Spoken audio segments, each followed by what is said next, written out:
যারা ফেসবুক চালান তারা ফেসবুক অনেক সময় একসাথে অনেকগুলো ফটো আপলোড করেন। তো ভুলবশত অনেক সময় দেখা যায় আপনাদের ফেসবুকে ফটো আপলোড করেছেন, হয়তোবা একটি ফটো আপনি ভুলবশত আপলোড করে ফেলেছেন। মানে এখানে দেখেন অনেকগুলো ফটো আপনি আপলোড করেছেন, তার মানে একটি ফটো আপনি ভুল করে অন্য একটা ফটো আপলোড করে ফেলেছেন। এখন যদি চান যে ওই ফটোটা আপনি কিভাবে ডিলিট করবেন, সেক্ষেত্রে আপনি প্রথমে আপনার ওই পোস্টে চলে যাবেন। আপনার ফেসবুক ওপেন করে আপনার প্রোফাইলে টাচ করবেন। টাচ করার পরে আপনার এখানে যে আপলোড করেছেন সেই পোস্টে চলে যাবেন। পোস্টে যাওয়ার পরে এখানে দেখেন এই যে 3 ডট অপশন আসে, আপনি এই 3 ডটে টাচ করবেন। এখানে টাচ করার পরে দেখেন এই যে এখানে লেখা আছে এডিট পোস্ট, আপনি এই এডিট পোস্টে টাচ করবেন। এডিট পোস্টে টাচ করার পরে দেখেন আপনার ফটোগুলো এখানে চলে আসছে। আপনি এখন যে ফটোটি ডিলিট করতে চান ওই ফটোর উপর টাচ করবেন। ধরুন আমি এটা এখান থেকে ডিলিট করব।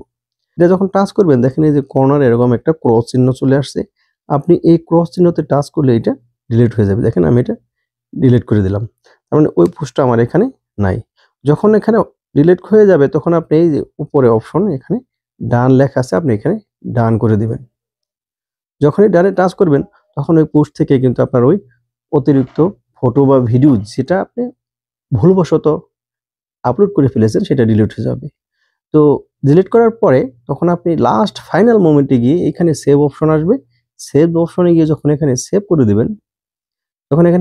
দিবেন, তখন আপনার এই পোস্টটি এডিট হয়ে দেখবেন একটু পরেই আপনার এই যে এরকম ভুলটা চলে যাবে। দেখেন আমার এটা কিন্তু চলে গেছে, শুধুমাত্র এখন এই ফটোগুলো এখানে আছে।